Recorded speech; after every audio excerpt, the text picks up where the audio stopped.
خو همدغې ممبرانو ته ووټ ورکړی دی. دې ممبرانو له پکار دي چې دا لاړ شي ممبر د څه دپاره تا د بونیر د ممبرانو چرته په اسمبلی کې په دې حواله باندې احتجاج لیدلی دی. نو زه خو ممبر نه یم، خو که بیا هم زما نه د بونیر خلق توقع ساتي نو زه تابعدار یم.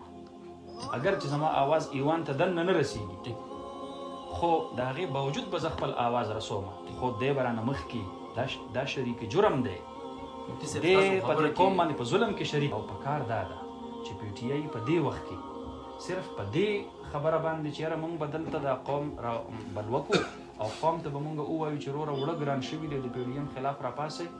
قوم کې شعور دی، قوم کې آګاهي ده، قوم ته پته ده چې د وړو د ګرانوالي وجه هغه د پنجاب د طرف نه د وړو په سپلای باندې پابندي ده، او په پنجاب کې پی ټي آی ستا حکومت دی.